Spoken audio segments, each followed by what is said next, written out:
Welcome to the Strategic Veteran, where we chart the course from service to civilian triumph. I'm Adam Peters, a veteran, entrepreneur, and your fellow navigator in the quest for a life of impact and fulfillment. My mission is simple: to empower you with the tools and stories that turn challenge into opportunity.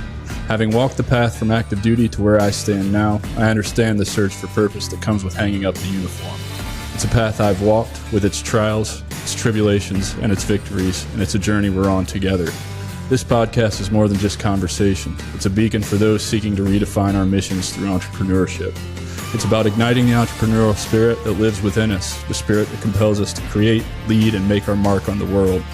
Here we connect with veterans who have built businesses, sparked change, and found their purpose in the marketplace of ideas. They're not just surviving, they're thriving. They've transformed their service into startups, their experiences into enterprises, and they're proof that you can too. So whether you're scribbling business plans on napkins or stepping into the arena of innovation, remember, you're not alone. You're in good company. So let's explore these stories of transformation and take the first steps together on our path to purpose. Let's begin.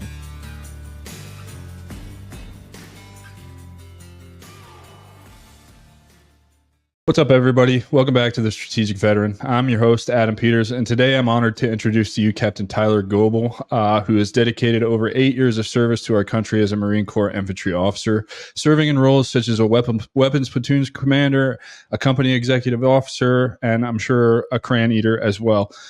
His military journey is deeply rooted in the values of community, hard work, and generosity, which have guided him throughout his career. Beyond the battlefield, Tyler's passion for leadership and impact led him to entrepreneurship, where he channeled his skills into building successful ventures.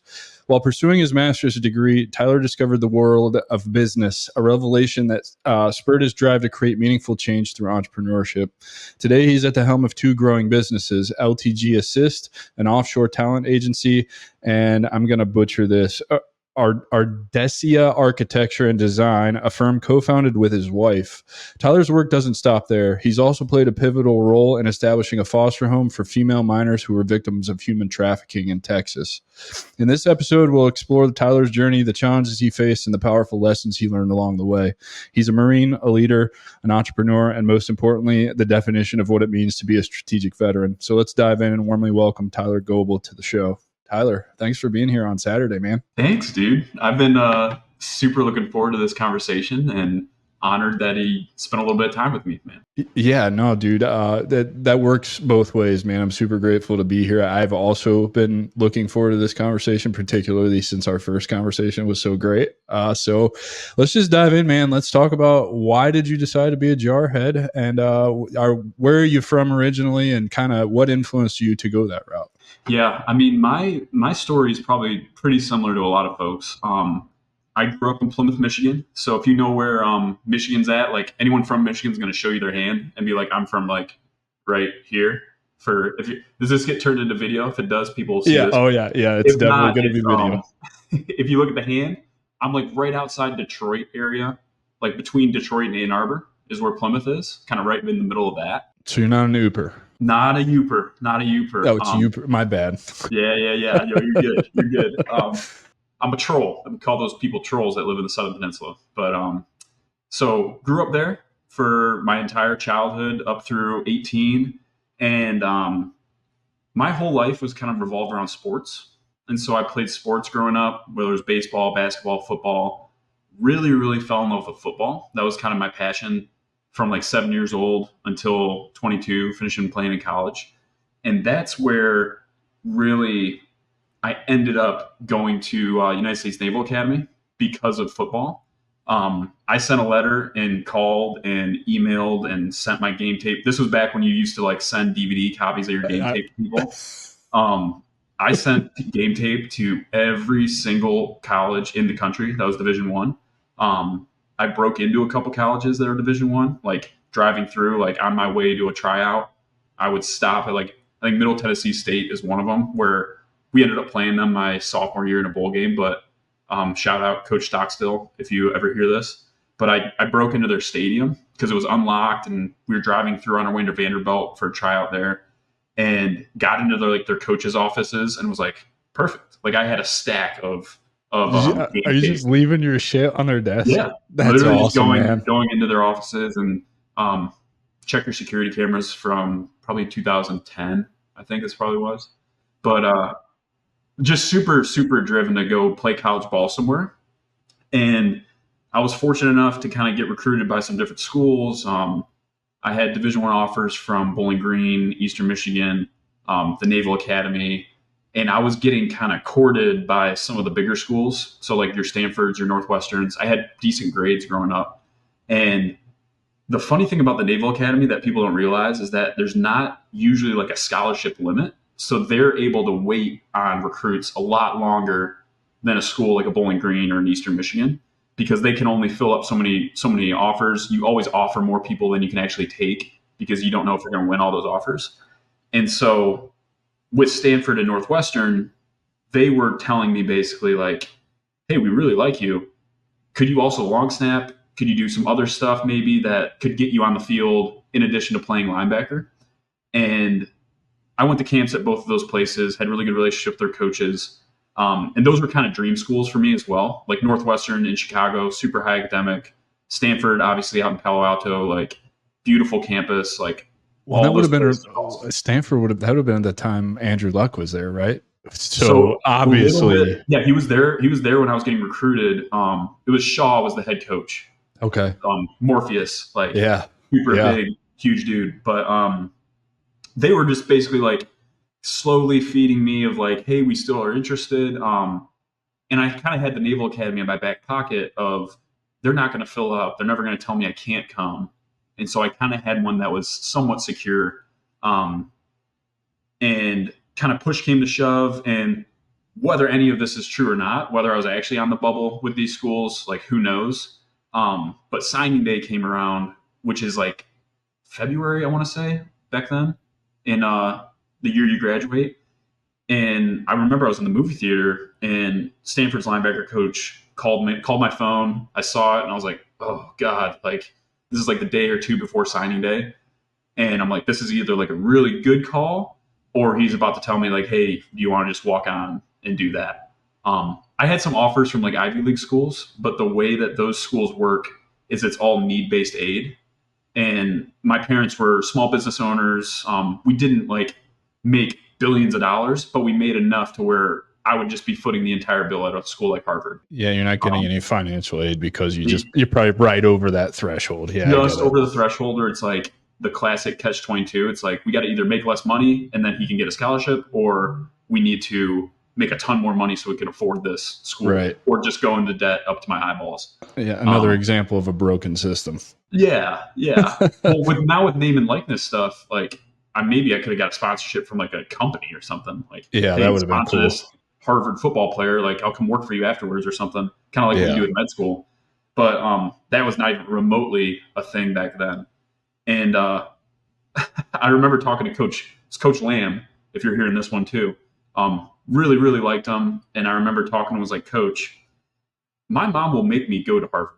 Like she'll force me to go if you can find any kind of money for this kind of thing. Like, I don't know, is there a pot of things like I need to talk to somebody else that has the money that I can then get, or I don't know how that works. Like, don't do anything illegal, but like, I'm telling you, I will be forced to go if you can tell me how I could pay for this. And he was just like, Tyler, there's actually nothing like that at Harvard. Like, that's not how it works. And I was like, I'm sorry, I can't, there's nothing I can do. So long story short, Coach Tarver, he calls me out of the movie theater and he's like, yeah, we got like 7 5-star recruits that we didn't think we were going to get. We have no scholarships left. But it's up to you if you want to walk on or something like that. And so was like, okay, well, it looks like that ship has sailed. The guy I was competing against at Northwestern, they ended up offering him. And so I was like, all right, I guess Naval Academy is my option. And I had gone to the Army Navy game, and that was just like a crazy experience. The pageantry of that game, and just I can't wait to go to it someday. It's in DC this year, man. You got to come up. Hell yeah, let's do it. Let's do it. It's right down the road. We're going to take the metro to it, but that game was like, ooh, these kind of people seem like it fits my world. Like the kind of guys around that football team.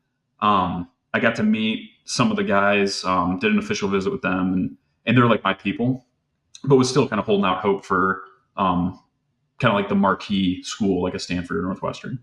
And so I ended up committing to Navy, signing with Navy. And I very distinctly remember being like, Mom, Dad, like, I'm just going to go on a boat for 5 years. Like, who cares? Like, Yeah, yeah. it's not like I'm going to go into the Marine Corps, or like go into the infantry and do something like dumb like that. That would be stupid. And Like, because you said those words, I that's said exactly exactly what that. happened. Yep. Yes.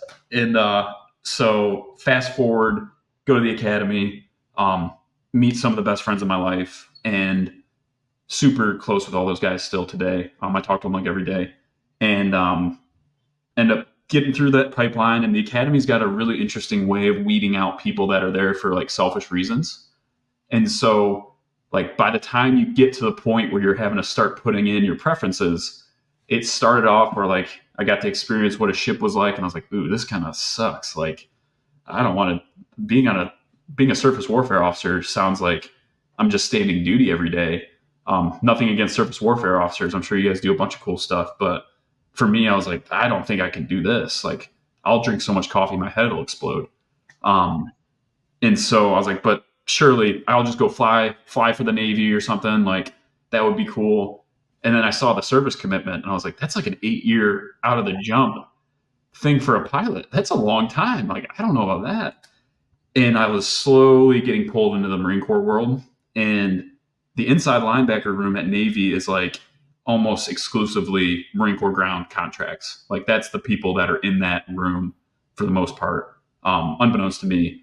But it fits an inside linebacker. It's like, Yeah, it fits that. downhill. I was a linebacker in high school too, so I get it, right? Exactly. Linebacker, defensive end, because we small school, right? But just Yep. fast, could cover a little bit, and it makes sense. I can relate the infantry to being a linebacker for sure. Yeah.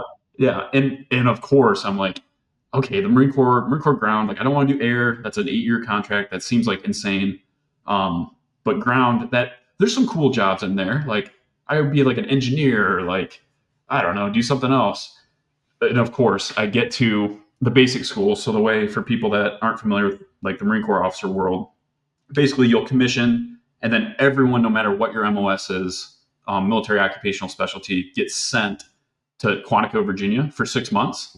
And that's where you kind of like do the appetizer sampler of the Marine Corps, where you get to see all the different jobs, you get trained very broadly. But most of the focus is in the infantry. So like the Marine Corps prides itself on its officers all at least understanding like, what does it look like to lead a squad of infantry people, or like be a provisional platoon commander.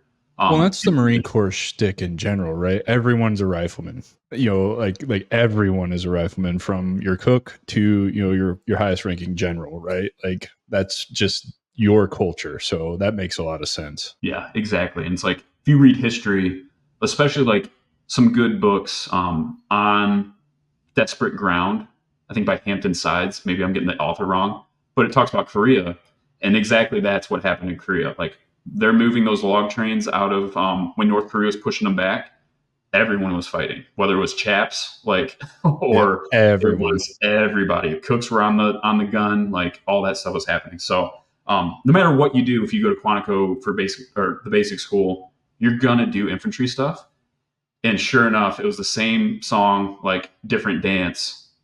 All the people that I really kind of gelled with there were all grunts. All guys that were like smarter than me, that were like, I wanted to be an infantry officer for as long as I can live. And I'm like, I don't know how to take apart a rifle right now. So I would love for you to teach me that piece. And so over that 6-month period, I pretty much realized, I was like, there's nothing else for me in the Marine Corps if it's not the infantry. So I remember talking to my staff platoon commander, who's like a captain, who's in charge of mentoring the lieutenants and like training them and helping them decide what they're going to do. And I was just like, sir, like, honestly, like, if it's not infantry, like, I don't want to do it fight or something, because there's nothing else I can do. Like, this is it. I have zero desire to do anything but the infantry. Majority of people get infantry out of TBS. Like, that's the biggest pull of officers is grunts. Because most of the Marine Corps officer corps, a lot of them are infantry officers. I didn't know that either. Like, I was like, whatever I got to do to make sure this happens. It's like 60 of us went to IOC that year from my TBS class. So like, the odds of me not getting it were pretty low. I So know fortunate enough, at West Point, if you want to be infantry, they're like, "Yep, done." Like, I mean, you don't even have to worry about it, from what I hear. yeah, So it's like you're getting that if that's what you put on that sheet. Period. End of story. yeah. The Marine Corps ground contract out of the academy at Navy, they just weed you out by like not liking you. So like you realize that like you don't fit in this club, like you don't want to be an infantry officer, or you don't want to be a ground contractor or air contractor for the Marine Corps. And they're like, it's like the Obi-Wan Kenobi, like this is not the job you're looking for. Like you like self-select out basically. So, but fast forward to that, did infantry officer course. That's another 3-month long course, and made some really really good friends in that world. Got sent down to Camp Lejeune, 3-6 down in Camp Lejeune, and was fortunate enough to get a weapons platoon right off the bat, which is for an infantry battalion. A weapons platoon has all of your machine guns, your rockets, your mortars, your explosives, and it's more of like an independent platoon. So you task your guys out, and the other part of that job is you are a fire support team leader, and so you're running all the air support, all the artillery, indirect fires for your company. And so got to do that for about 2 years in Camp Lejeune, and then again was fortunate enough to get up billeted to Weapons XO. So I was Weapons Company XO for 3-6, and that was another year long experience there. Getting to do it for the battalion. You're kind of like the assistant fire support coordinator for a battalion at that point as a first lieutenant. Really, really fun experience getting to work with a bunch of different MOSs across the Marine Corps. And in the Corps, is your weapons platoon usually reserved for your shit hot lieutenant? Because I know like in the Army, a weapons platoon, if you want to be a weapons platoon sergeant, it's going to be your most senior E7. And then obviously, within platoons, we all have weapons squad, which goes to your senior squad leader. And so, is it structured the same way in the Marine Corps? Sort of. At 3-6, we were unique though. We replaced every platoon commander billet with my IOC class. And so we put a dozen brand new second lieutenants into a battalion all at once. And so in a company in the Marine Corps, that scares me. I know. Well, this is going to scare you more. No offense, man, but honestly, that's a scary, like brand new lieutenants, 12 of them across the battalion in leadership positions. It's like, where is any kind of continuity of training or anything like that? Yeah. And they had just come back from the 24th MEU, which was like the Syria deployment where they burned up all those Arty batteries. And so they had just gotten back from something somewhat operational. It wasn't like Iraq, Afghanistan of old where they were doing patrols. They were doing a lot of like security and like convoys with our combined anti-armor teams and stuff like that. But it's crazy. Like we showed up, all dozen of us took platoons. So there were brand new second lieutenants in the weapons platoon billets. I was one of them. We had XOs that had done the previous deployment. They stayed to be the company XOs. And then, so they were kind of the continuity. But at the same time, we also had no staff NCOs. So the way that a infantry battalion works is you usually don't get your full complement of people until you're about 6 to 12 months before you deploy. And because they had done that deployment, we were slated for a full 18-month workup before we were going to go do a UDP, which is unit deployment program to Okinawa, Japan. So kind of like a Pacific deployment. And so it was the inmates running the asylum for a long time. I had Lance Corporal platoon sergeants, and the way it ended up working is I actually never had a true staff NCO underneath me. I had one for a brief period of time right before we deployed, but then for reasons he couldn't deploy. And so he didn't come with us to Japan. But pretty much the entire time I had no staff NCO staff NCO who was like my right hand inside of the most senior platoon in a company is the weapons platoon in the Marine Corps. And so to answer your question, but I basically was just like the foster kid for all the other platoon sergeants as staff sergeants started coming through and my company gunny was there. And so I feel like that tour for me, at least as a platoon commander, I had like 4 platoon sergeants in reality because I would always just go to those guys for advice. I had some really good sergeants that Some of them didn't make the deployment because they were just due to rotate, but those guys really took care of me. And my company commander let me do a lot of stuff that was just like allowed me to fail in ways that weren't like dangerous. And so I really got to learn a lot from that 2-year period.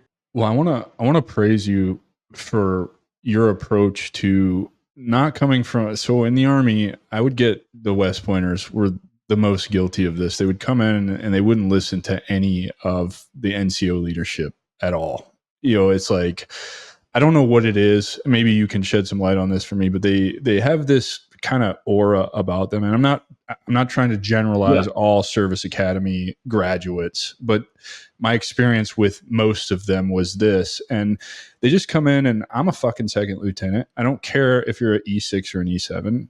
I'm in charge, not you. And it's like, you know, when I'm getting to the end of my career and I have a platoon and I get a new platoon leader, I've got 5 fucking years of combat experience.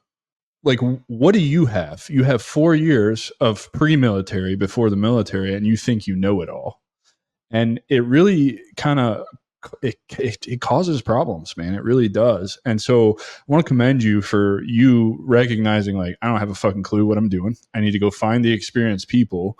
And you really didn't have the experienced people around you. So you leveraged, you just looked around you and was like, who can I go talk to? I feel like that's not common in the officer world. Yeah. And again, it was a really unique battalion where all dozen of us showed up and we all actually liked each other as well. Which is rare. Which is also rare. Because we came from the same IOC class. So like all your dirty laundry, you know that guy's dirty laundry. Like, you know who was soft during what training exercise, and like who wasn't competent, at least in the schoolhouse. And so we had a really good core group of guys, and specifically the weapons platoon commanders, we were all really tight. And so we would always like pass information to each other, like, and none of us could care less about a fit rep. So there was never any sort of like, I don't know what they call them in the Army, like OSB or whatever your weird acronyms you have in the Army, but fit rep is basically your report card from your we call them OERs and NCOERs. So yeah, OERs. None of us truly could care any less about that. We just wanted to do a good job because it was the right thing to do. And we always bounced ideas off each other. And that was super, super helpful. So having like a real community in that sense where there were no egos, because we were all like, everyone was smart. Everyone was like worked really hard. And that kind of cohesiveness across the battalion was really strong. And so that group of lieutenants really, like, we all cut our teeth at the same time. We were all doing, especially the weapons platoon guys, were doing similar ranges or doing ranges with each other in training. And so that was super helpful for everybody. Our gunner, the way the Marine Corps battalion works, is you have a gunner who, the Marine Corps, like, a gunner is a god. Like, he's your senior infantry tactics instructor. Like, he knows everything about everything. He's the crustiest guy too, probably. Yes. Yeah. Yes. And I'm like extremely extroverted, and I'm also like really hard to embarrass. And so I had no problem going knocking on Gunner's door and be like, Gunner, like, this is what I'm about to do. No idea. Does this work? Does this make sense? And he would just like be really, really gracious with his time and mentor the lieutenants. Because you can have terrible gunners who suck and they're really knowledgeable, but it's the exact flip side of what you're talking about with West Point guys. And again, like, I fully admit that. I'm totally willing to admit that. I was never that person. I was the one that wanted the lieutenants to come to me and like pick my brain, because I've done this. You've learned from a manual. I've learned from real life experience. Like, let's compare notes and get this right. But yes, to your point, there are plenty of guys, both sides, that are not that way at all. So it's people management. It's people leadership. And like, the way I always told my guys, like, I viewed doctrine was more like a highway and not like a railroad, where it's like, I don't really care what the book is. I care that you know what's in the book. But at the same time, there's times we're going to have to get off the highway and take a back road that's not inside the book, because that makes sense. But there's times that we're going to have to stay on the highway, even though there's traffic, because of certain things. And so Gunner Domino and Gunner Latham were my two gunners at 3-6, and they're both awesome guys that really, really helped out to kind of mentor the younger dudes. And then we had great staff and COICs eventually that checked in. that were able to kind of mentor, especially me, with a lot of different stuff where, like, in a weapons platoon is unique in an infantry battalion because you're tasking your guys out to these other platoons. And so I would kind of get to backseat and watch them, how they worked with their guys, and learn like the osmosis that way, because they were tasking out my dudes. Like, I knew if I was sending somebody to like second platoon, it was Staff Sergeant Wojcik was going to be the guy who was watching over my dudes with my really good friend Shane, who's the platoon commander over there. And so it's like, you get to work those relationships and kind of learn that way. But as is tradition with the Marine Corps, it's like, do more with less. You're not going to get the manning. It wasn't a combat deployment, so we weren't getting like pushed a bunch of people to kind of be round up. But then, so it was a great experience, man. My time in the infantry was very, very formative, and it's one of those reasons why I think people join the military is to do stuff that you can't do in the civilian world. And the Marine Corps infantry was like, I'm not going to be in the infantry in the civilian sector. Like, that's not a thing unless I go work for Black. I promise it's not a thing. I've been out for 9 years and I still can't find it. So exactly. It's definitely not a thing. So you're still active duty, and I don't know if I mentioned that in the opening or not, but letting everybody know you're still active duty. So you leave the infantry world. What are you doing now? You're living in DC. We just talked about the Army Navy game. Definitely interested in doing that because fun little rivalry there. But what do you do in DC? And then we're going to move into the entrepreneurship piece of it, because I think you're doing something that I haven't seen anybody do, and that's setting yourself up for not having a painful transition when you get out. You realize that the Marine Corps for you is not forever, and it's not who you are. You're not your identity. So let's talk about what you're doing now, and then we'll move into what the entrepreneurship side looks like. Yeah. So after 3-6, I got orders to Naval postgraduate school. So that's a master's program. And the way the pipeline works is you do your 4 years, which includes your basic training type stuff, your first unit, and then the Marine Corps sends you on what's called a B billet. And for me, my B billet was go get a master's degree in operations research, which is like data science, machine learning, AI, all that kind of stuff. And that's in Monterey, California, which is like the most beautiful place on the planet. Yeah, that's where DLI is at, right? Correct. Yeah. I'm fucking jealous of all those DLI assholes. Oh, man. Yeah. When we were getting ready to PCS back to DC for this set of orders, me and my buddy Matt, who's the weapons platoon commander I was mentioning as well, he also got orders to NPS, and so did the other weapons platoon commander. So all three of us did weapons platoon, did stuff with weapons company as well, and then got sent to NPS on 2-year orders together as well. That's really crazy. So you got to stay with some really good buddies. Which is super rare in the military. That didn't happen ever. Yeah, and it gets crazier because me and Matt bought houses right next door to each other in Monterey. And so not only did we end up going to Monterey together, but we bought the identical new build end unit townhomes literally 30 yards or 20 yards away from each other. So we spent 2 years, got to see his son when they first came home from the hospital. And so just an experience that like you don't usually get in the military. They're like, you're going to make these best friends and then you're going to leave them forever. But the Marine Corps is so small that sometimes you kind of strike gold and stuff like that happens. Did you guys plan to buy houses next door to each other, or did it just happen that way? Well, you planned it, didn't you? We got our orders. I saw the smirk. We got our orders in like December for a June PCS. And like, I'm a real estate guy. I'm sure we'll talk about real estate stuff, but I was looking for a house to buy. We had done some deals in North Carolina, and I found this neighborhood, and it was like, this is a deal. Like, this is really good. New construction. Like, we'll be able to put under contract in the wintertime when you want to be buying houses, is the wintertime if you can. But there was like a limited quantity. And I had just gotten married. So me and Lindsay were married for like 4 or 5 months. And I remember coming up to the 3 shop where Matt was the assistant OPSO after we had gotten our platoons. Like, I was a weapons XO. Like, they needed a good guy up in the 3 to like make sure training was happening, because they didn't have a captain to fill that role. So he was basically stepped into that. Our captain or major, like the OPSO job is really a major.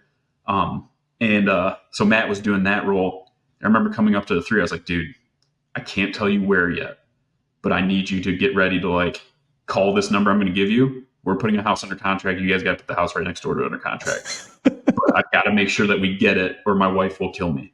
And so that's exactly what happened. We both put the same floor plan, different finishes, like identical mirror images of each other. Put that under contract. It's probably the best investment I made because I had a crystal ball back in 2019. Like new construction in 2019 has done very well. I'm sure. So it's like that went through the roof for both of us. And it's like our best performing rental in our portfolio right now. But all that to be said, go out to NPS, get a master's in OR. We can talk in detail about starting the business at that point. But did 2 years out there. And now I'm currently serving as Marine Corps Recruiting Command's sole data scientist. And so I do all the machine learning, AI, statistics for basically what you could kind of call the sales department of the Marine Corps, where it's like, how are we getting good people to get put on the yellow footprints, ship them off the boot camp on the enlisted side, as well as the officer side with sending them to OCS and stuff like that. Oh, yeah. So this is usually the part of the show where people have decided to get out and they start to find their passion for entrepreneurship or whatever. But since you're still active duty, it's a good opportunity for us to turn this into kind of a learning experience for those that are transitioning or have transitioned, and like what you're doing to set yourself up. Because like I said just a few minutes ago, I think you realize, more than most, I didn't realize that I was a lifer. I was infantry till I die. It just was what it was. I didn't have any foresight afterwards. I just worried about getting to my 20. You're setting yourself up. You have 2 companies that I know of. You're investing in real estate, which I also knew about and didn't mention because, that's not your primary business. Yeah. So what sparked the entrepreneurship bug for you? But moreover, how did you decide that you needed to start setting these systems up now instead of, and how do you find time for it? Because I think our careers looked very different. I was in 2003. I think you were probably still a baby, like in school, probably, but from 2003 to 2015, I was deployed every other year. I tried to go to college once. I got my commander to sign the paperwork. I enrolled in the class. Day 2 of the class, the commander brought me a signed withdrawal slip saying, you're going to NTC. You need to drop these classes. And that's before online classes. I had physical textbooks and these they're weird bubble things that I had to fill in it was weird, man. It was really weird. And I was just like, this use as your calculator. Yeah, there you go. Right. But for me, it was that was early in my career. I was still private and trying to take advantage of the things, because points-based promotion and all of that. College classes get you more points as an enlisted guy so you can make your next rank or whatever. But I saw the writing on the wall. I was like, okay, I came home from the first deployment, had orders on the parade field for the second deployment. I was like, well, there's not going to be time for college. We're not going to get this done. So how do you find time for all the things you're doing? What's the thinking behind the things that you're doing? How did you get inspired to get into this stuff? Because that's another common thing, right? The reason I'm doing what I'm doing is because I identified that veterans basically have no knowledge that they can be entrepreneurs. Nobody's ever presented to them that they can own something that is theirs, that they build from the ground up or they buy and make better or whatever. So, I want to solve that problem because to me, the path back to purpose is entrepreneurship. You own it. It's yours. You control it. I think you will agree. It's so much fun. It's so much fun. This is my job. I get to do this for a job. This is awesome. So I know that was a lot, man. I'm sorry, but great. Floor is yours, dude. Yeah, to really unpack that, you got to go back to coming back from my deployment to Japan, and I was engaged at the time. And when I graduated IOC, I was the guy who bought the house that everyone lived in, and so I bought the house, filled it with 4 of my buddies, and didn't pay a mortgage the whole time I was in Camp Lejeune because I was just renting out the bedrooms to my buddies. It was like $400 for your own bedroom and bathroom, and a good house. We all were deploying and training all the time. So it wasn't like the house was really getting that beat up. Did you That know was, that this was going to be a catalyst at the time, or was this just something like you had no idea about the power of real estate, right? I just want to like paint the picture because yeah, I didn't either. I bought my first house at 21 in 2006. It was yep, worth about $30,000 more than what I paid for it. But however, I'm on my second 16-month deployment, and we all know what happened in 2008, and that yep, essentially cost me a bankruptcy. That's what happened to me. yeah, So I had a little bit of experience with it, not really knowing what I was doing in the real estate. yep, I just knew I wanted a house and didn't want to piss money away on rent. yep. That's Hindsight's kind of 2020. exactly where I was at. Was I knew I needed to live somewhere. I knew that buying a house wasn't a dumb thing to do. I knew a little bit about the VA loan, so I knew that I could do it with no money down. And I knew I wanted to live with my buddies. I didn't want to we didn't want to go hunt for a place to live that was okay with us and dealing with all that stuff. And so I was just like, guys, I'll buy the house. Like, just come live with me. I'll charge $400 a month. That's exactly pretty much what my mortgage was when I had four other guys living in it. It was like $1,600 a month for my mortgage, taxes, and insurance. And it was like, this seems like a win. Like, we get $1,600 a month for BAH down there as an O1. And so everyone's like, yeah, let's just do that.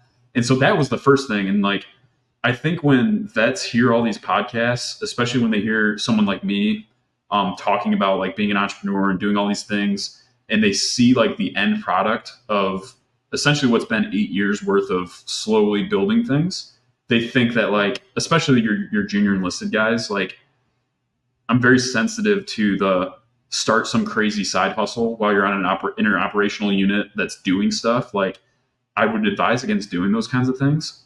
Like my start was buying that one house, understanding what it was like because I had to live somewhere. And then when I deployed to Japan, I was engaged. And my wife, I don't know why, but she did not want to live in a frat house with 5 lieutenants. Imagine that. Imagine that.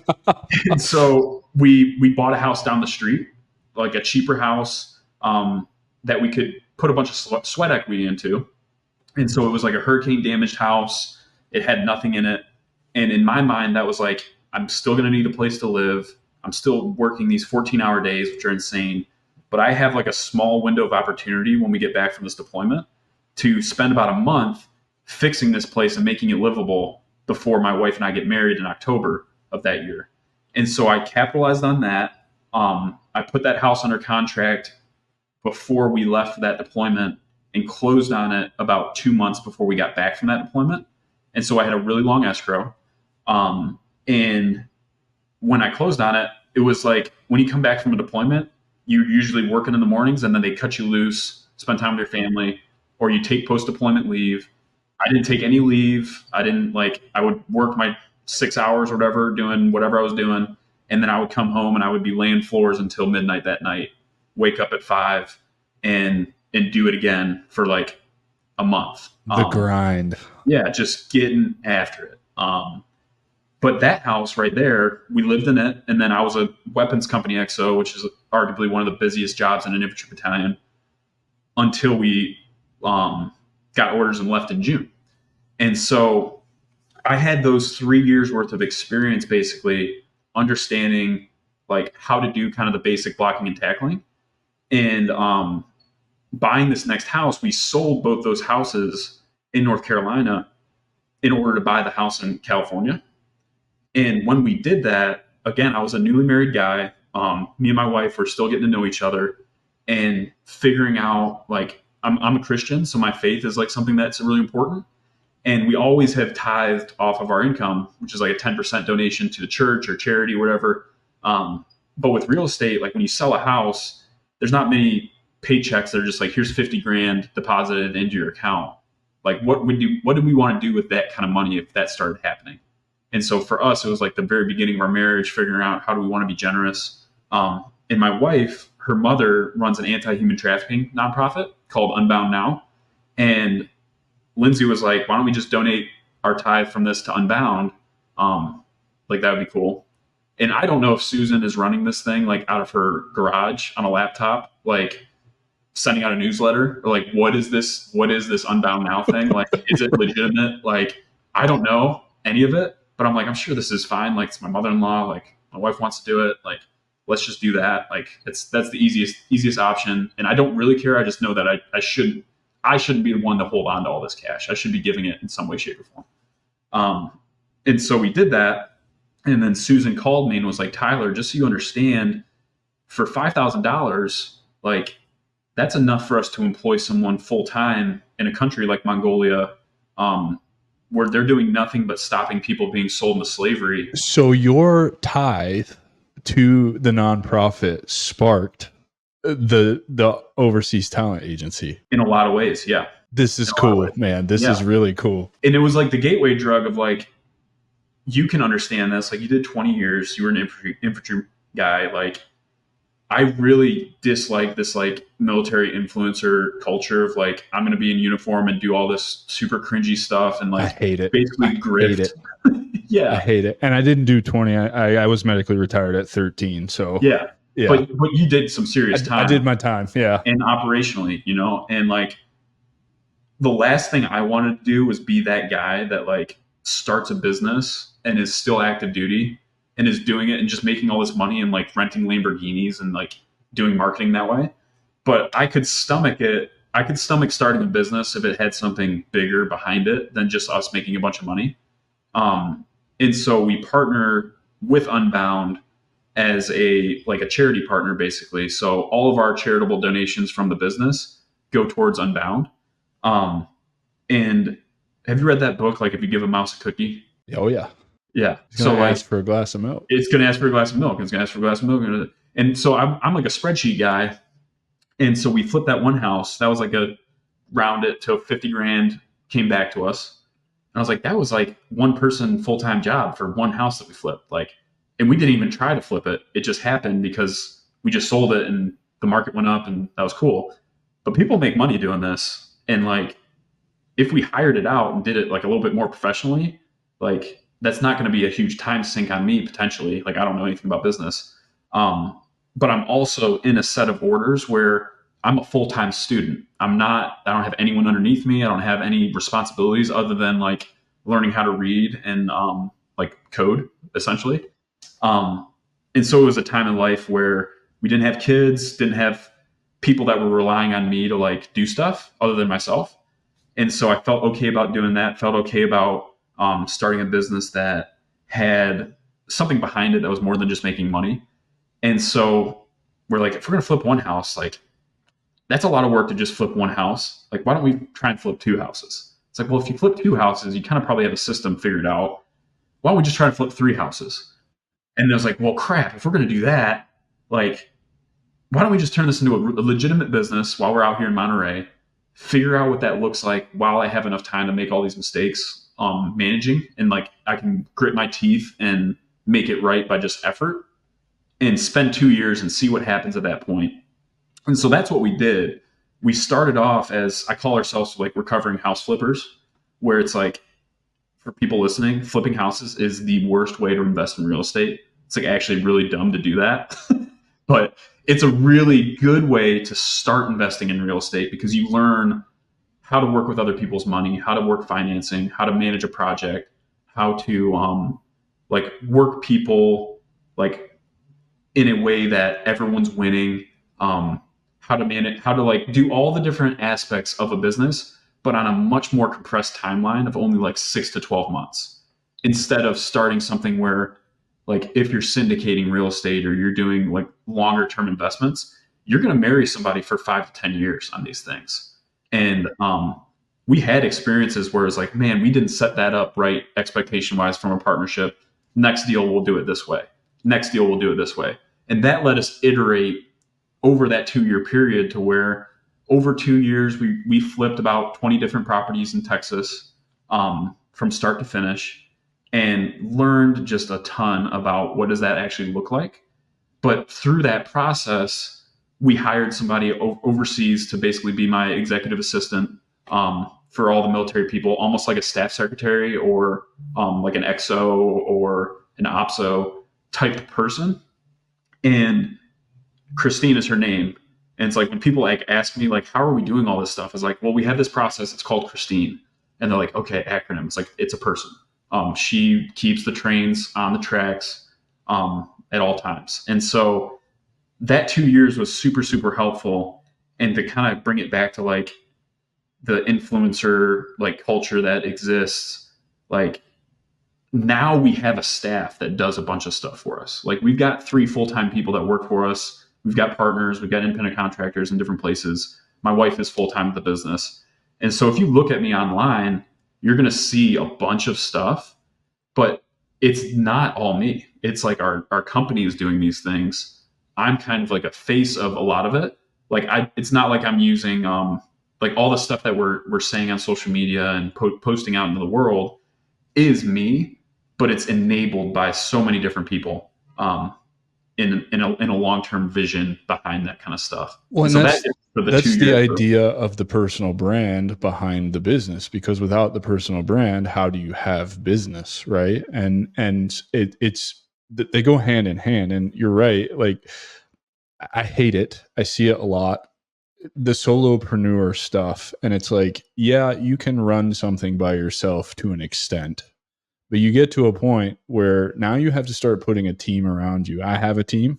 I have a team that's working for free right now until we can split percentages of profits. But that's the way that it's done. You have to find people to surround yourself with to take things off of your plate so that you can go do other things to move the business forward.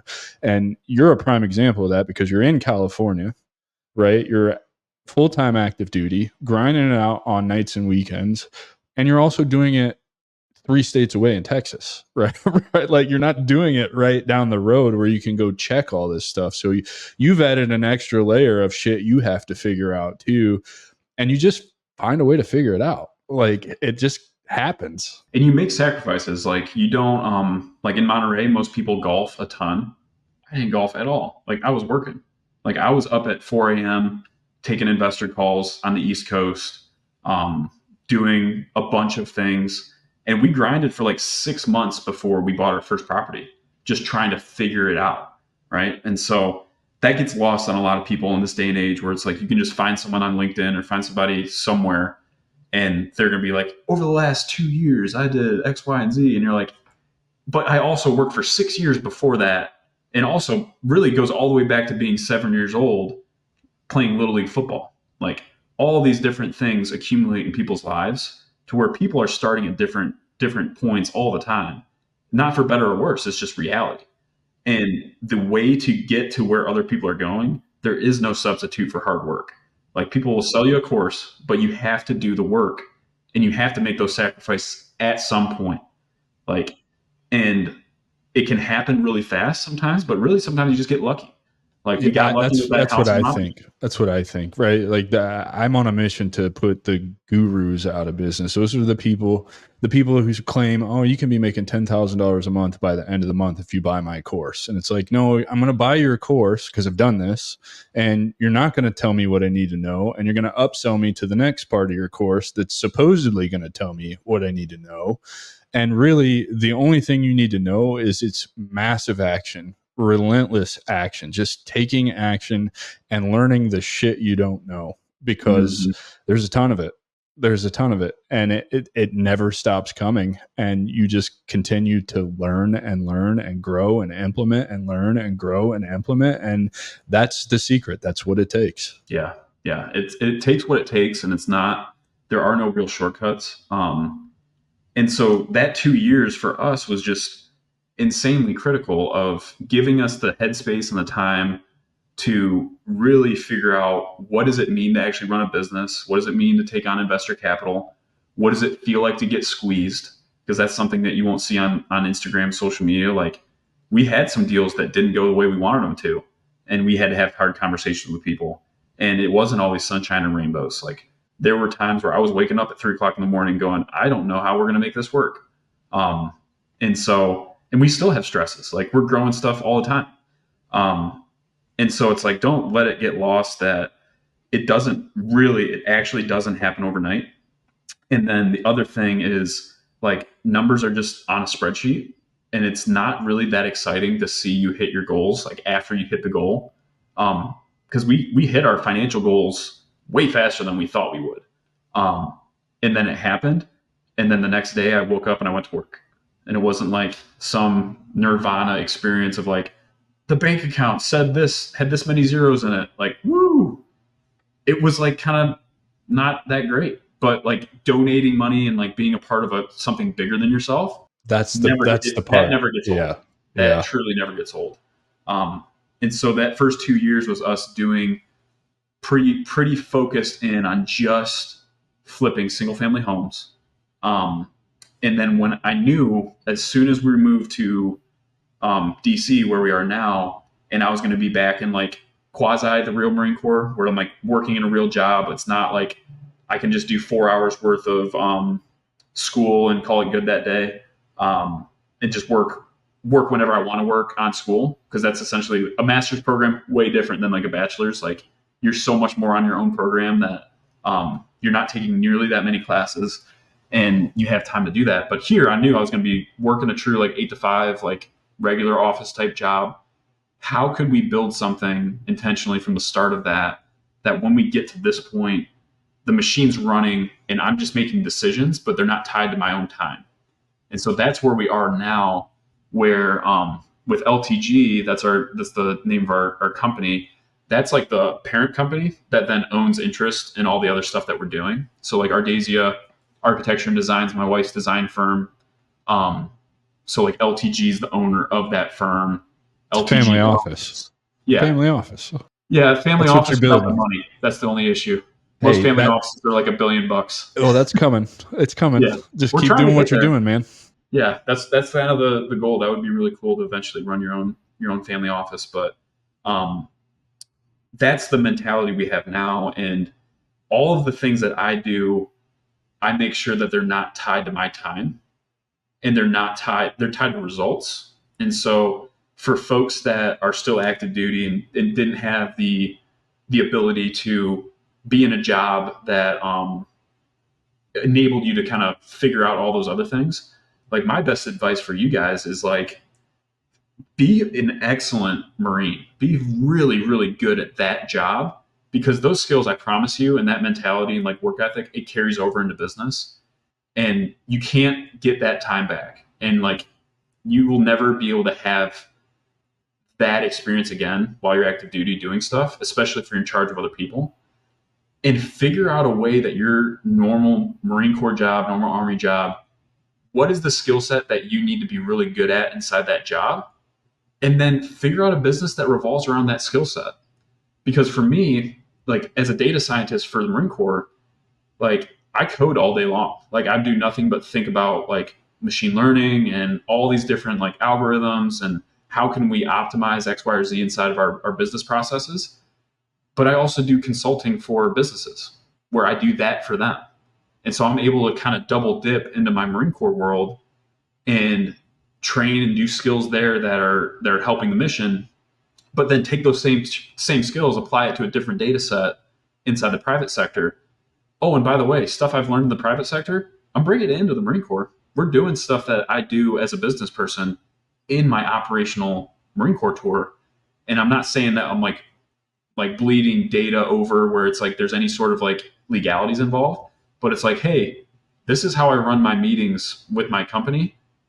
We should probably consider running these meetings this way here in the Marine Corps. You're not bleeding over data. You're bleeding over systems and efficiencies and just, things, lessons learned. It all transfers. I love that you're relating, because you're right. Be the best soldier, Marine, airman, whatever that is right now, be the best of that, because those, I call them high leverage skills, right? You learn those from the day you come in. You're working on those constantly, and you're right. They're absolutely right. It sets you up to transfer to the business world so well. More so, I've had several people on the show say it, more so than just a regular civilian, even because you're working on these skills. So that's amazing, man. So LTG Assist is up and running, and that's largely how you're able to run businesses while being active duty, because you have this offshore talent that you have trained up to do specific tasks for you.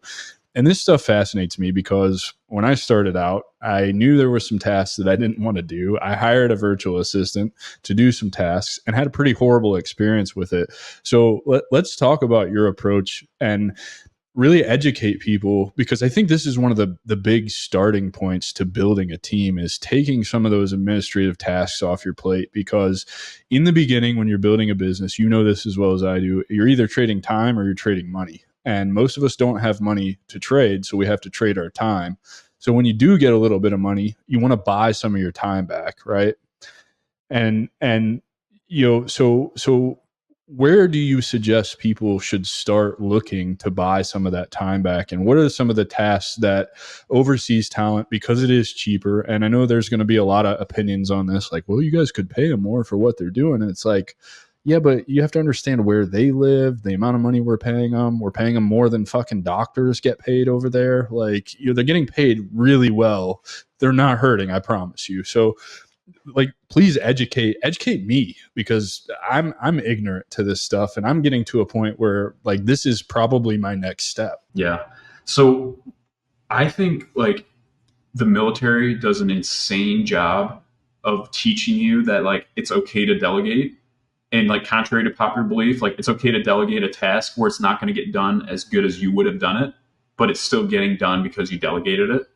And that's kind of my mentality with assistants and with staff or employees. Insert someone who relies on you for their paycheck, like, insert that.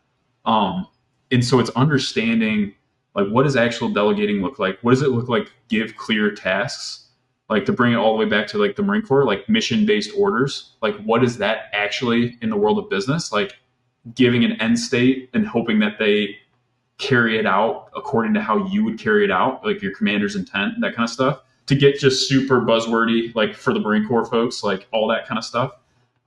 We call it task conditions standards in the Army. It's an op order, right? 5 paragraphs to an op order. Right. That's what you want. It kind of is, and that's what's super interesting. The folks that we've hired for that are Marine, like, vets, like military vets, they do insanely well with assistance because they understand that, and they're willing to accept the risk of a task not happening exactly how you want it to. And so that's, like, a big thing. And another big lesson that we've learned recently is, like, the risk isn't really with the VA after they've made it through our screening process. The risk is you. The risk is the CEO understanding how to actually delegate and understanding how to task, being not having everything in a box, because your assistant, in my opinion, should be the one that builds it with you, but, like, having a clear vision and mission that they're driving towards, that they can bring that assistant along with them in order to help build it. And so the things that we had Christine do at the very beginning, like, we spent all this time with her now, where she just basically reads my mind. But it's the same relationship you have with a platoon sergeant, platoon commander, where this person should be leaning into tasks that you don't have time to lean into. They should be thinking creatively. They shouldn't be robots. Like, the first hire that I always recommend for people, if they have a business, is they should hire a true executive assistant. It shouldn't be like, oh, I need help in marketing, and so I just need to hire this marketing guy. It's like, no. You need to hire an executive assistant, and then hire that executive assistant that maybe has a bent towards marketing, so they can help you a little bit initially. But really, you're going to need a true executive assistant to then help manage that other person too, to where that's where you start getting all these synergies and whatnot. And the military, naturally, you understand these things because you lived in a hierarchy like that. Like, you lived where there was a CEO or platoon commander or company commander or battalion commander. He had his XO who was in this lane. He had his OPSO who's in this lane. Like, that's how the Marine Corps, military, all that stuff works. So to break this down for people, like, understanding that an executive assistant is essentially an XO for your business. That's really what it is. It's the executive officer who is doing all the planning, basically all the shit that you don't want to do. Yeah. And doing it well, doing it excellently, and doing it in a way that, the thing that we've found, most people's fears with hiring someone overseas is, like, how do I know they're working? How do I know, like, I'm getting my money's worth out of that person? How do I know all these different things? And it's like, conditions-based tasks is what I love. It's probably the infantry officer in me, but it's like, I always assign tasks that because of the way they're getting done or because of what is getting done for that task, I have visual feedback of what that thing is. Like if I said, hey, we need to build out an email template, and then go ahead and send that to the whole team so we can see what that sequence looks like. And so our developer, she builds out an email template. She does all the different things. I know she has to work on, make sure the integrations work, or else I'm not going to get that test run at the end of the day. And so like that's an example. That task happened Thursday, like just like off the top of my head. And so the way you task these things is you task them in such a way that you have built-in feedback mechanisms so that you know that they're working when they're working. The two-way communication, like an open door policy, like that's a good idea. You need to have those in business too. Like have the ability for your employees and your assistants to give you real feedback and also ask questions for when they're not sure about something or whatnot. And so it's like that's where you start is with like a true executive assistant who's going to organize like all the aspects of your life with a bent towards what is your biggest problem right now. And so they can do most of the administrative stuff and then help you start chipping away. Because honestly, if it's your biggest problem, you probably need to solve it sometimes. Where it's like not sometimes, all the time. Yeah, for sure. Yeah. And it's like you get to a certain point at scale where like no one needs to, I don't need to go hire someone to do, I don't need to be doing email marketing. Like I don't. I can hire out that task, but I've paid my dumb tax of understanding like this is the function that needs to happen. And I have people in my network that I can ask about certain things to know to hire a good person for it. But like if you're talking like true sales, but you haven't figured out your product market fit, you haven't figured out all those other things, your time is better spent working on those pieces of things inside your business and having someone else handle all the minutia, all the details, keeping the train on the tracks and moving it forward that way. And as you build that relationship with that person, they take even more tasks off your plate. But with Christine, initially it was like, we need somebody to help us manage this flipping machine. We've got a dozen properties right now that are all happening at the same time. We've got to be able to track down all these orders. And so she was very task-based initially, but over time, that's what we realized was like, man, she's really functioning as like an executive assistant, almost more so than she is like a project manager.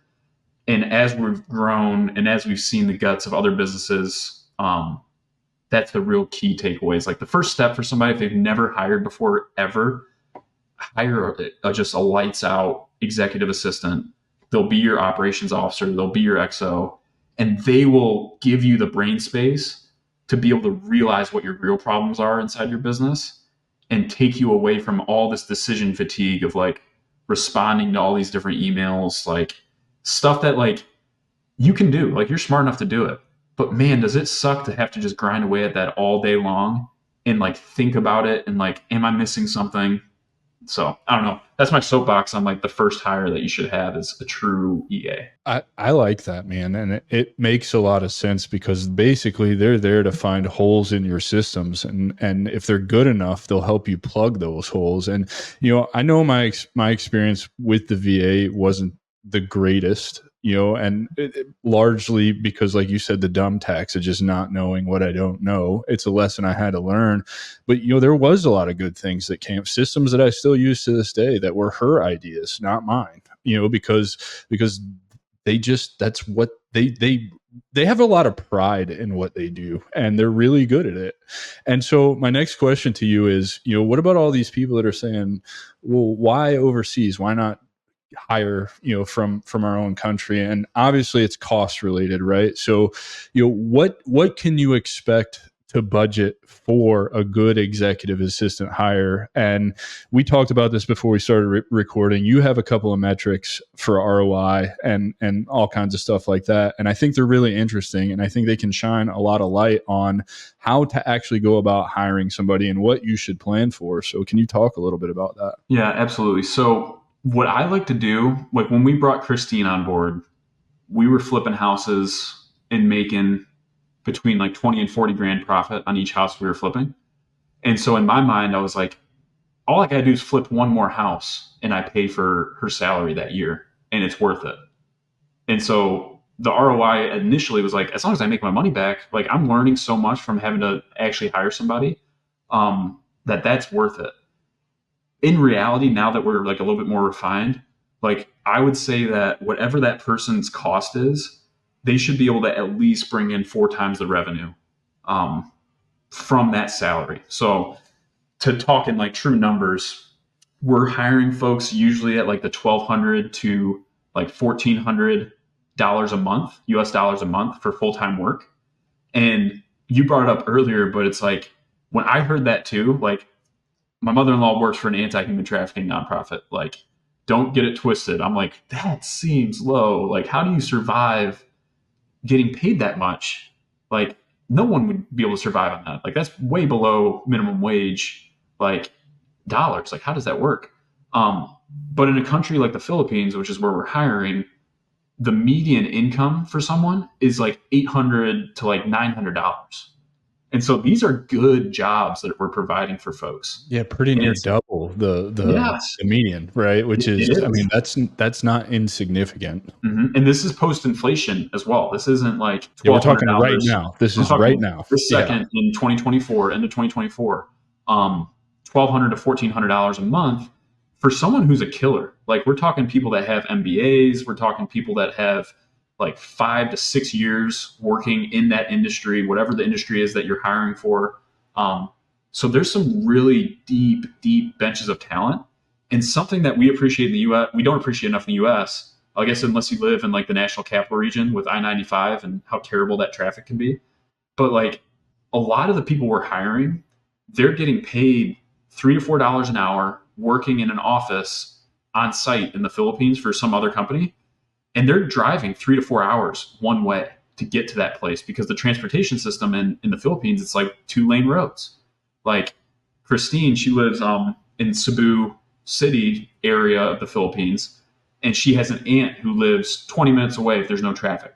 If there's traffic, she's going to be stuck in traffic for 2.5 hours going to her aunt's house. No thanks. And so it's like we're seeing the wave of people that have like we're talking like 35-year-old, 45-year-old people sometimes. Not that like the age matters, but just like understanding they've been in the workforce for a long time and they're now coming to do online work because they're like, I can't spend 3 hours a day one way driving to work. Like I need to get an online job and I'm going to get paid more. It's like, You you kidding me? It's so apparent that that's happening because I get cold DMs on LinkedIn daily from very transparent. They're not really pitching me. They're like, hey, I do this, this, this, and this. Like, I think I could be a good fit for you. If you're willing to hire, let me know. Yeah, so you're absolutely right. They're flocking in droves to the online world. And I think it's the same story in the United States, right? Like everybody after COVID has realized we don't need to be in an office anymore. I don't need to sit in LA traffic for 4 hours, each way or whatever. So, that's awesome. How do you go about training these people to do the tasks that you want to do? And this was an interesting post I didn't get to comment on the other day, but I'm curious what you came up with because I believe like what I really like about your content is you're genuine in, I guess, admitting like where you're weak. And that's not what I mean, but like, you present your content in a way that's like, I want input from others so that I can be better. And it's very transparent. It's like, I don't know what the best answer is. It's straightforward, right? Like, I don't know what the answer is, but I'm willing to hear what everybody else has to say because that's how ideas come. That's how systems get refined. So how do you approach hiring and training and what advice do you have for those that are looking to get an executive assistant or hire talent outside of the United States? Yeah. And that's the post you're referencing. It's like, we get thousands of applicants for stuff like, and some of them are just like right at the tip of being good. But when you're only hiring for a select number of positions, like we're only going to hire the best person. And that doesn't mean that like there's a huge drop off between person number 1 and person number 20, And so it's marginal. It's very marginal. And again, like I brought up earlier, the real risk is in fact the CEO. It's not the VA. It's the CEO and them running a good business. And so when it comes to training, training's not an issue for the people we're hiring. Like the people we're hiring are like Christine's. Like they're people they're already assassins. They know how to do. They've been in multiple different businesses. They've seen it before. Where we focus our training is we have a VA boot camp that we run the VAs through, and it's very like function based. Where here's how we manage email. Here's how we manage travel. Here's how we manage X, Y, and Z function. That's like a 3-minute video, 4-minute video walking them through that. But then Christine does onboarding calls with them and actually integrates into that person's systems with them. So Which it's I like, think is pretty cool because now you have Christine who speaks the language, right? Because that's what I noticed about RVA is, and I'm not complaining about it because their English is phenomenal, but there are still things that get lost in translation. So I can see why immediately the first thing is to have, another VA who really understands everything do that onboarding call, because now they can have that conversation in their language with their own nuanced stuff and the way they talk to one another. That's awesome, man. Sorry. what's funny is a segue, like we have a weekly team meeting and I don't show up to the meeting for the first half hour because that's them talking in Tagalog to each other. And like, Tyler's insane. This is what we're doing. Like, I don't get this. Why do you have us do this? Or we're doing this. Like, this is my idea. But they get to explain it in kind of their heart language. Yeah. And that has created a much more productive meeting when I join the meeting and we start going through the tasks. And like, I'm the one who runs the meeting. And so I'm burning through tasks, getting feedback, collecting all that stuff. We also record literally everything we do. So we have like AI transcribers that record it, summarize it, make sure we're pulling out all the right action items and whatnot into our task management systems and stuff like that. But the reality is the Filipino culture is different than American culture and way different than the Marine Corps. It's not as direct. It's just not. Like, and especially if they just got hired by somebody, like the last thing that they're going to do is be like, hey, Tyler, like I got locked out of my Gmail account and I'm afraid to ask for my password because I don't want you to think I'm incompetent. Right. And like, they're terrified you're going to fire them. Yeah. And like, there's no trust built yet, like in the first 90 days, and the communication hasn't happened yet to where like you may say like, hey, I have an open door policy. Like I love, but they've worked for people that said the same thing. And guess what happened? They've been burned. They asked the question and they got smoked and then they didn't get paid. That's another problem we see. It's like some of these folks are coming and like, my last boss didn't pay me what he was supposed to. So now I'm looking for a new opportunity. And it's like crappy CEOs exist just as much as crappy VAs. And so, but that initial 5 days is spent making sure that they get integrated in your actual systems, because everyone's business is different. We have recommendations that we make for different systems that we use internally. And this is like not an ivory tower business where I'm like, I don't use VAs or like I haven't run an actual business. So like I'm just Googling what are cool things VAs can do and like giving you a product that actually doesn't have a value for your business. It's right. Like I'm an entrepreneur. You're doing this, you're using this, you're not, and that's to drive revenue in other businesses. Right. So, right. It's no different than like my stuff, right? Like I practice what I preach. I don't just give people advice for the sake of saying it because it sounds cool. Like I actually actively participate in all of the things that I talk about. Exactly. The only reason we have LTG Assist is because we saw a true need for more companies to find more VAs for more businesses. I think we need to have more VA companies. Like I've got zero problem talking with other agency owners and like telling them how we're doing things or trying to help them figure stuff out if they're a better fit for people.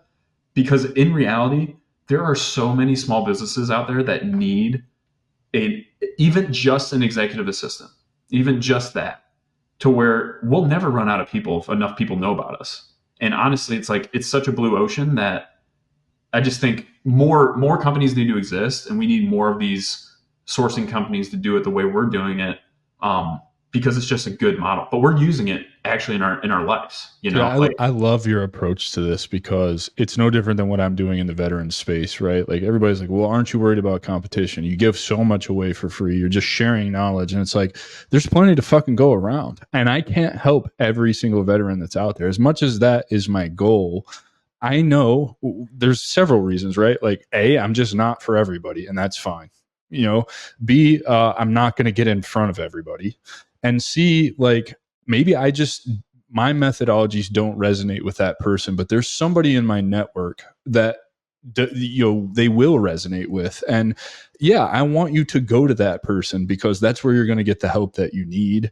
And it's not a competition because there's more than enough to go around for everybody. And I just love your approach to that and being authentic in that. Like, I'm not selling you something that I don't use myself or I don't practice myself. And that's just it. And so maybe we should have a conversation after we stop recording about how to get into starting a damn VA agency, because this shit fascinates me. I like people. I like managing people. I like to lead. And so, why not? Right? Like, it's just another avenue of business. Something else I was just thinking, like, you say that the problem really doesn't lie in the VA. It lies in that CEO.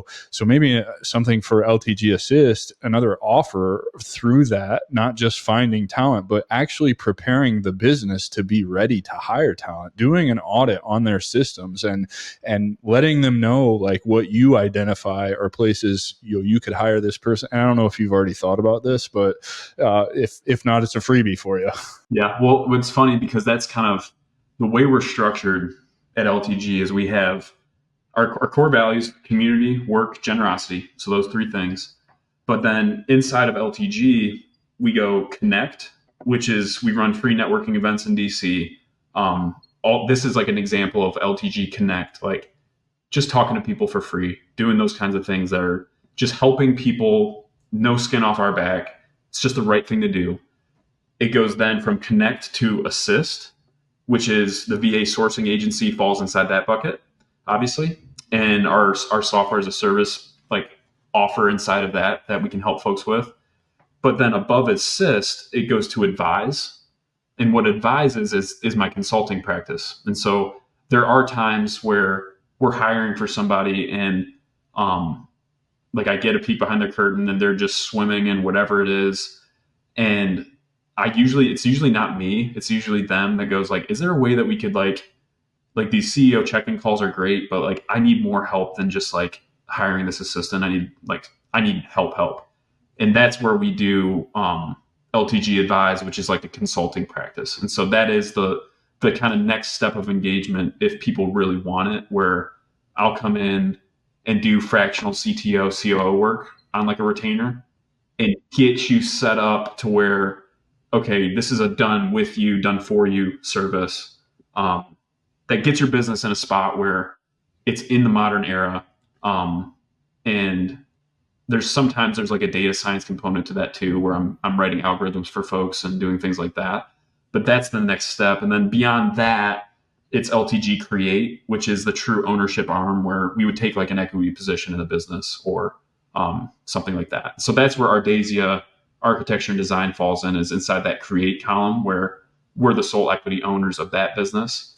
And that's where all of our partnerships truly sit inside the business. Dude, I love the way you've structured everything. This is awesome, man. This is a cool peek behind the curtain because you just explained 5 different revenue models for one company.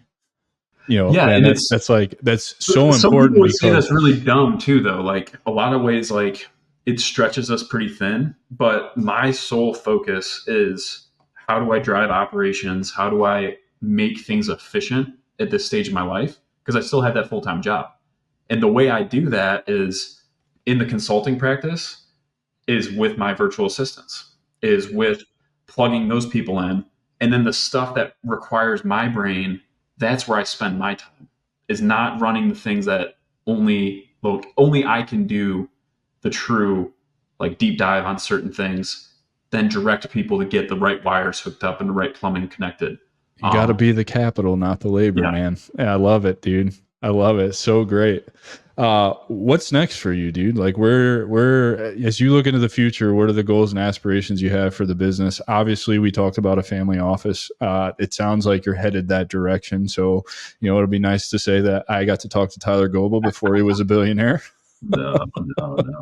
I mean, I'm really passionate about LTG Assist. I think that's got the chance. Have you read the book Shoe Dog? I have, yeah. The Phil Knight. Yeah. So when he's talking at the end, like Nike got a lot of flack for like sweatshops and those types of conditions. And so I think there's two sides to this fence. But a quote that he says in that book is like, I've seen extreme poverty in the world, and the only answer to extreme poverty is just a ridiculous amount of low skill, low labor, entry level jobs, right? And so LTG Assist is my answer to, man, how can we get as many jobs? How can we create more jobs? And you had another point that you brought up earlier. I'm remembering now, where it's like, why shouldn't we hire Americans? We should hire Americans. We should hire Americans empowered by virtual assistants to do stuff that only those Americans can do, that you're getting the ROI on those people for, right? So like some companies that I've hired for, it's like, man, we're just swimming in this, blah, blah, blah. Like, I need an assistant. Like, you actually, CEO, man, like, you don't need an assistant. You know who needs an assistant? Your operations guy. Like, that's the guy who needs a personal assistant, because you're having to manage your operations guy and you're his assistant right now. So in reality, it's like hiring assistants for your people at a fraction of the price and building in that into your business. That's where you're like amplifying the talent you have onshore that you can't offshore certain things. Like, you're not going to offshore the in-store manager at a brick and mortar place. You're not going to be able to do it. It's physically impossible. But you can sure as heck offshore all the administrative stuff that person's doing. And now their sole purpose in life is to just absolutely delight your customer with the customer experience in real life, right? And so for us, like, next steps for LTG Assist is, man, we want to get this thing just rolling. We want to hire as many people as we possibly can. And LTG Assist in a lot of ways is like the beginning of the relationship funnel for LTG, where we get to date somebody for 90 days before we really get into bed with them. And so by me hiring and doing this white glove onboarding for 90 days, like, I get into a room with you and I learn about your business. I learn about what you act like when you're stressed out. I learn about what you act like when you've been disappointed by your assistant, and what does that look like? Christine gets to have a peek behind the curtain on talking to your assistant and making sure everything's going good there. And she can give us the honest to God truth of like, hey, it turns out, your buddy Adam that you hired for, like, he is a tyrant. Like, you do not want to get into bed with this guy long term. Whereas other times it's like you just didn't get to meet that person and really understand what they're about. And so long term, like, I don't know about family office. That would be sweet if we got to that size, but like some sort of private equity arm that's more capitalized than what we're doing right now, where really we're like starting our own stuff and bootstrapping it. And that's what's inside the Create portfolio. But I see long term this being our driver for small, medium-sized business acquisitions, equity stakes, and more direct investments into like businesses and stuff like that. So that almost sounds like the Hormozy approach, what Alex and Layla are doing now. They're buying equity in companies, turning them around, getting some kind of ROI on them, and then, they just hold an equity piece of that company forever. Dude, business is so much fun, man. I love talking this shit with you, especially because like now I understand it and I understand everything that you're saying, and like before I didn't, and it just becomes so much fun. You can compete in business for your entire life. You can only be in the Marine Corps for, 30 years if you really wanted to stay, 40 years maybe. And so like for vets and for active duty folks, the military does not have the monopoly on leadership. Like They may tell you they do, but man, you can make an impact on people's lives by starting a business and running it just with excellence. And that goes for not only your employees, but also the people that you're serving, right? And so I found a ton of meaning in entrepreneurship. And like, how bad do you wish you could have given that Lance Corporal like more money for being just really good? Guess what you get to do in business? You get to give them more money. You give them more time off. Like, you control their schedule, and you're the one who's able to make sure that they're taken care of in more ways than you kind of could inside of a military construct in a lot of ways. Dude, for me, it's just about being able to have some kind of positive impact on their life, whether that's monetarily, time, just overall work quality. And I'm probably like the worst boss in the world because I just take an approach like if I'm hiring you to do something that I A, don't know how to do as well as you do, or B, don't really want to do. So I take the I'm going to let creators create approach, and we'll figure it out, on the back end. If it doesn't come out the way I expected it to, we'll have a conversation about it or whatever. But, that seems to have served me pretty well along my journey so far, as to really be as hands off as possible. Obviously, you do have to set some expectations and make sure you're on the same page. But I've never been a micromanager. I don't have time for that. It doesn't appeal to me. I hated being micromanaged. So why am I going to go do it?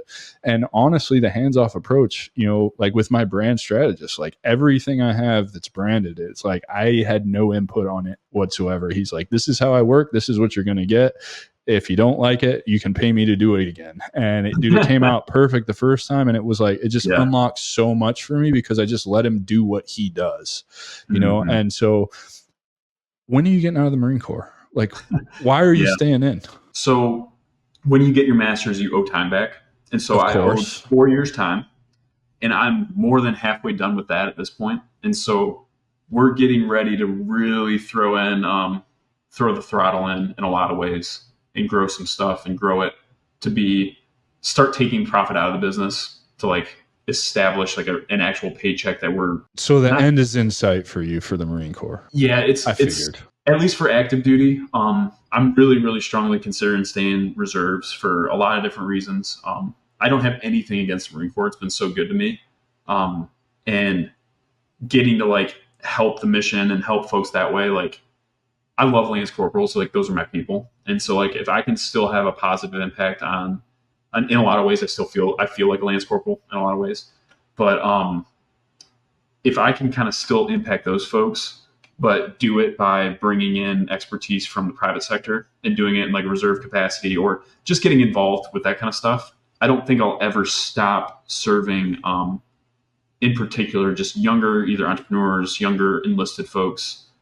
Sorry, officers, I think we got it playing a good deal. Like we can figure it out in a lot of ways where you already had your college. Like, sorry, man, I don't think the biggest need right now is like, how do we help JOs that did 4 or 5 years and get out, at least for my demographic. That might be a semi-hot take, but I'm here for that take. Yeah. Actually, you just won a lifelong friend in me with that last comment because it is. I've had and don't get me wrong, I've had the pleasure of having several field grade officers on this show. It's been amazing. Brandon Jenkins is one of them who's still active duty. I love Brandon. He's such a great guy. Call every 2 weeks. They're good, man. And he joined the community, which shocked the shit out of me, man. And he's just an amazing guy. But we actually, I think on our episode had this conversation, and I think you guys both agree on like we as enlisted, we have it a little bit more rough in that transition because we don't have the college foundation. We didn't have the opportunities because we're out there getting dirty and doing it all day, every day. We weren't afforded those opportunities versus like, I know what goes on in the officer world after about 2004, it starts to get political and you start playing the networking games and you start meeting all kinds of people and opening doors. So you're walking into a 6-figure career when you get out. I'm not saying that your transition is going to be any better or worse than an enlisted guy's, but at least the opportunity that's presented to you in those circles that you're running in as an 04 or above, probably even 03s get really good corporate jobs. That doesn't happen for a fucking 30-year sergeant major. I actually am working with a 30-year sergeant major right now who's working a summer gig in the Hamptons to get by because he didn't have any opportunity. And I think that's sad. Yeah. And it's not that you don't have opportunity. You don't know it exists and you don't know the right dots. And that's what I mean. Right. Yeah. And exactly. I'm not trying to say that, there's not opportunity because there's opportunity everywhere you look. You just have to know what you're looking for. But that's the problem is, as enlisted guys, we're not taught to look for that. We're stuck in that fixed mindset, one mission, be the best infantry guy I can ever be. And that doesn't translate, like you said earlier in the show, right? Like I can't put I kill people and kick doors down on a resume and expect to get a really good corporate job. It just doesn't work that way. Yeah. And it's the stigma too of like the really good Marines, really good service members that don't have some crazy social media presence because they're just so focused on the mission and taking care of stuff. Like, that's where you really don't need 2 years to get this all figured out, but you do need a little bit of time, and you do need to like make some sacrifices in different ways to kind of prep yourself to then go into a world where it's just not familiar anymore. And I think coming from like an officer background, there's a lot more like forced networking that has to happen. Like as an XO, like a weapons XO, like I had to figure out how to coordinate with adjacent units, like for training, for all these different things where it wasn't a foreign concept to me to send an email to a guy I'd never met before and like ask for help for something. So like you can translate that skill set a little bit into like the corporate world of like emailing so and so, doing B2B. You can 1,000% translate it to business because I do it on a daily basis. I've reached out to 3 celebrities this week for the nonprofit, trying to get them so Morgan Freeman, Ice-T, and Rob Riggle all served the country. And so I had this brilliant idea that it would help with recruiting efforts if I could get them to acknowledge that QRF Up exists. And the rest of the board was like, there's no way you're actually going to email these people. And I was like, I'll have it done by the end of the day. And I just go look up their talent agencies. I find a fucking email address and I send an email. And what happens? Nothing. I get either no response or eventually I'll get a response. But at least I asked, you know what I mean? And I don't know why that's so hard for people. Yeah, because it's uncomfortable. Of being a like insurance salesman on LinkedIn where you're DMing people cold, and that's what people think networking is. And the reality is that's what they think, right? Yeah, and they think it's like a greasy, weird, like very transactional thing. But what networking is just getting to know people and figuring out how can you serve that person. Like I mentioned a little briefly, but we run a meetup in DC, and we don't sell anything at that meetup. We just try to help people and we just talk to people. And in a lot of ways, I think people have lost the ability to actually talk and have a real conversation in real life with folks. Ironic because we're doing this over like Zoom.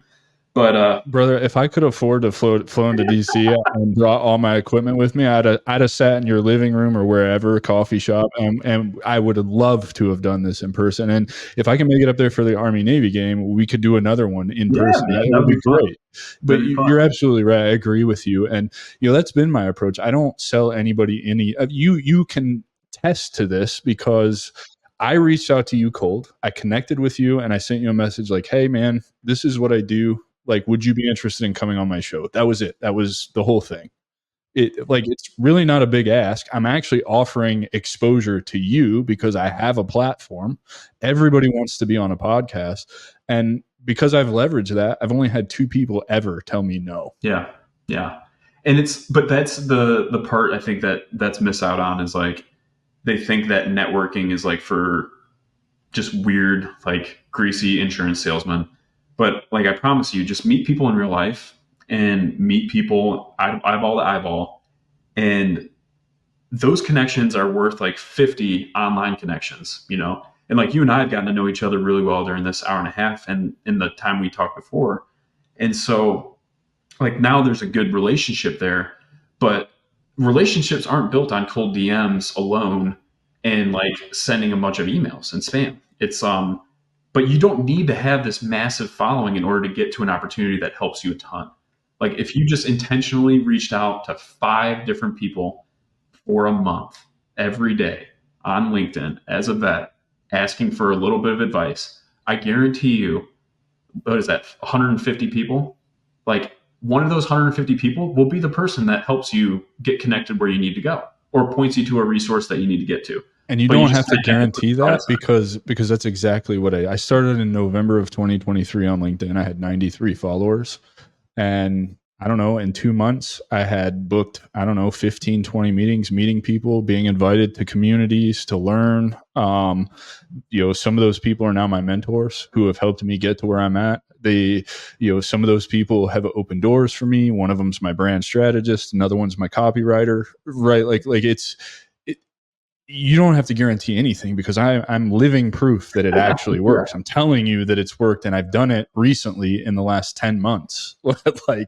It's really that simple. And that's what networking is it's not being afraid to reach out to somebody who resonates with you. That's important. They have to, you have to have something in common with them, right? Like, for you and I, it was you're a veteran and a business owner, right? Like that's my whole thing, so I wanted to talk to you, but also look at who they're connected to. Are they connected to other people in your circle? Well, if Tyler Goble sees that I'm connected to Brandon Jenkins and he goes and looks into me and sees that I had Brandon Jenkins on my show, he's 100% more likely to say yes to coming on my show than if I just reached out to him cold with no explanation saying, hey, come on my podcast, right? Like, it's my just, inbox is full of that. right.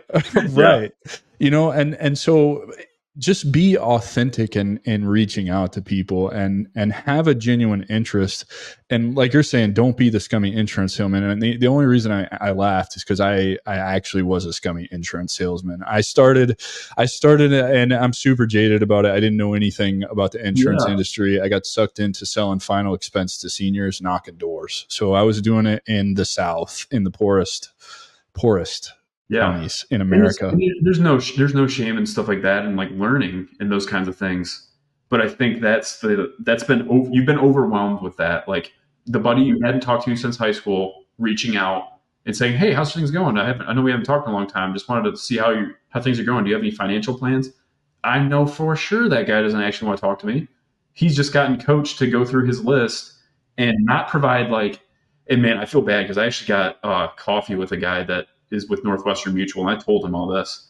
But you told him how shitty his training program is, that they're making you reach out to your warm market and sell to them. I think that's the worst training you can give anybody in sales. It's not necessarily you should reach out to your warm market. You should do that, but you should do it in a winsome way. And sometimes the winsome way just isn't scalable. And that's where it's not. It doesn't work for every industry. And again, it's like another shortcut thing that we talk about. Like the work is the work, and the work needs to get done. Like you can't shortcut that. And if you're going to reach out to your warm market with people that you actually care about, you've got to take more time with those kinds of reach outs, and you have to genuinely want to talk to that person.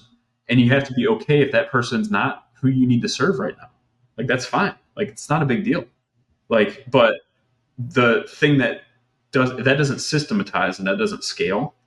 And so that's one of like the things that I'm trying to figure out as we're growing this agency is like I'm talking to all these CEOs and I love it, but it takes a lot of my time to do that, and it's like, how do I scale that without losing the true human to human connection and the true help?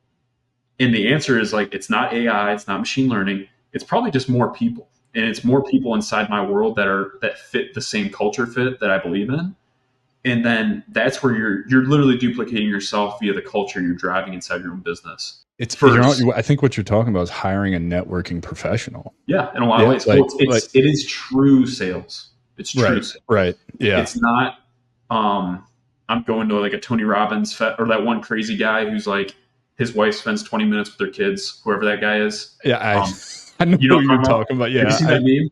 So whoever's listening to this, go look that up. And it's like the guy's bald. He wears like a kid's medium shirt and like super tight pants. But his wife is like, I give my kids 20 minutes of my time. It's so valuable. And I'm like, that's insane. Like that's not what we're talking about here. That sales will make you money, but you will lose your soul in the process. And so to not lose your soul, invest deeper into people.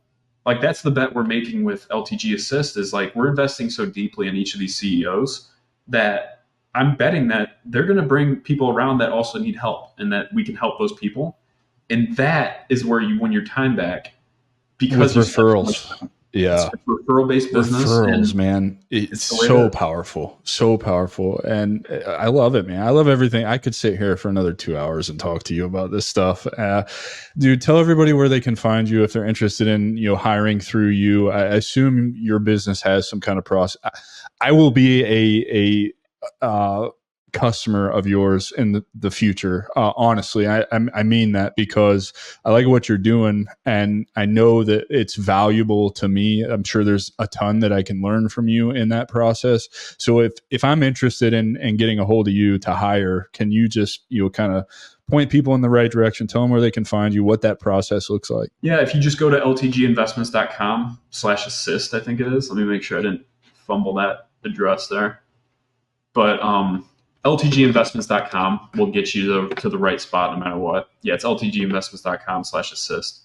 But we've got a form. You can fill that out, and we can get something scheduled. But I live on LinkedIn as well. That's where I post the majority of my stuff. And yeah, that's really it. I'm pretty easy to find, and I love people. And yeah, he's super approachable. It was like a 5-minute reply. He's like, yeah, absolutely. Let's talk. If you're selling life insurance, I'm not approachable. So sorry. Yeah. There's a right and a wrong way to sell life insurance. If you want to know the wrong way, come see me. I'll fill you all the way in on that, and not just in life insurance, but I did property and casualty and Medicare, Medicaid. So I've got experience in all of them. Yeah, just enough to know that when people come around recruiting me, I just tell them to fuck off because I'm not interested in that industry anymore. People need insurance. So don't hear us saying that you don't need insurance. Correct. I'm not. That is not what I'm saying. I need real salespeople to exist in the world. Like, and salespeople, in my mind, like there's two things. There's marketing, which is like all math based. How many people get through your funnel? Like what % convert without you ever talking to them? And then there's true sales where like you're building relationships with people, and that is the end goal, is to build a relationship. It's not to sell anything. Let me ask you this then, having just said that, because sales is such a driver of any business, it's so quota based, it's so numbers based, like you've got metrics you have to hit. Do you prefer to have salespeople that maybe lengthen the sales cycle a little bit because they're building quality relationships? Would you say that that's better? Yeah, I would say what you need to do is you need to manage your finances in such a way that you don't have a gun to your head to meet a quota. That's where you get in trouble. Like if you can manage your finances and the business itself and scale it appropriately, that's the difficult part. That's where we got in trouble with flipping houses, was we scaled so fast, so quickly. Like we were buying a house every 3 weeks. We were putting hundreds of thousands of dollars through our account, like on a monthly basis. And that got really hard to manage, and hamstrung us from being able to make decisions in a way that made sense sometimes. So that's where we made our mistakes in flipping houses. And I think the same thing kind of carries over to business, where don't ever find a way to separate time from the sale, to where time is not a factor anymore. And like, yeah, lengthen the sales process needs to be as long as the sales process needs to be, like at the end of the day. And the end goal for us has always been deep relationships, build community first. We're going to work really, really hard. And we want to work with people that are generous. And so if you fit inside that pinnacle, and like you appreciate hard work, and we can build a good relationship with you, maybe you don't even need my service, but you need to talk to my buddy Adam Whitney, who's raising money for an apartment complex. Like maybe that's who you need to talk to. That's fine. But I know for sure that we helped you. At the end of the day, that's all that really matters. And inevitably you're going to come, either someone's going to get directed that we can help from you to us, or we're going to help you in some other thing that I don't even know we're going to be doing in 5 years from now. So yeah, the universe has a way of rewarding that kind of behavior, and it will come back to you, right? Tenfold, probably. Just because you don't make a customer out of that person, you did help them. Maybe they send you 4 others that you end up doing business with. I love that, man. Dude, what is the last question for you? What is one thing you want everybody that listened to this today to take away from, the most important thing or the most important lesson you've learned? Like what is that one thing you want them to get from our conversation? Yeah, everything sounds super good on a podcast. And even the statement of like, don't worry about how long your sales cycle is. It doesn't matter. Just focus on the relationships. 5 years from now, you'll be able to buy a loaf of bread for your family and feed them. Like, don't discount the fact that you need to make money right now. And sometimes that money comes in the form of just having a job and not being an entrepreneur immediately, and bootstrapping whatever it is that you're doing. Like, don't let comparison make you go crazy and see what somebody's perfectly polished social media presence looks like and be like, why am I not there after even 6 months, 12 months, 2 years of doing whatever it is you're doing? Because you just don't know what happened behind the scenes for that person. They may have gotten connected to someone who just poured rocket fuel and mentored them for a decade before they got where they're at. And so don't compare anybody. Don't compare yourself to anybody. Have a sense of urgency, but don't be in a rush. Like, there's no, like, get yourself into a position where you're not making decisions based on a time crunch, and don't compare yourself to what you don't know. Like, you don't know anything else. Just get better. I love that, man. Comparison is the thief of joy. And what you're not seeing by those perfect polished social media profiles is the immense amount of grinding that went on behind that, right? You could even look at blackjack odds that dude hit 21 3 times in a row. And those are outliers, right? That's not the norm, right? The norm is go back to November of last year, look at my LinkedIn profile and see the crap, the absolute shit I was throwing at a wall, seeing if it would stick, and then compare that to what my profile looks like now and how the messaging is and all the things that I've been able to accomplish. Like, that didn't happen by accident. It didn't happen overnight. I didn't get lucky. I studied and I learned and I failed. And man, yeah, dude. Everybody, please don't forget to like, rate, review, subscribe. Help get this in front of 1 million veterans before I turn 40 on May 9th, 2025. It's a lofty goal, but there's 19.6 million veterans in the United States. So there's absolutely no reason that can't happen in the next, I don't know, what do we got, like 7 months? So please do that. And thank you for spending time with us, Tyler. Ladies and gentlemen, Mr. Tyler Goble. Appreciate you guys. Take care, everybody. We'll see you next week. That's our show, and I'm truly thankful you've joined us at The Strategic Veteran. If our conversation today sparked curiosity, or if you're ready to elevate your game, I'm here to help. Visit thestrategicveteran.com for exclusive show notes and resources, or to book a coaching session directly with me. Take a moment to subscribe to our podcast and share your review. Your support makes all the difference. For more insights and daily strategies, let's connect on LinkedIn and keep the conversation going. Remember, this isn't just a podcast, it's your strategic advantage in action. Until our next rendezvous, stay bold and continue the mission.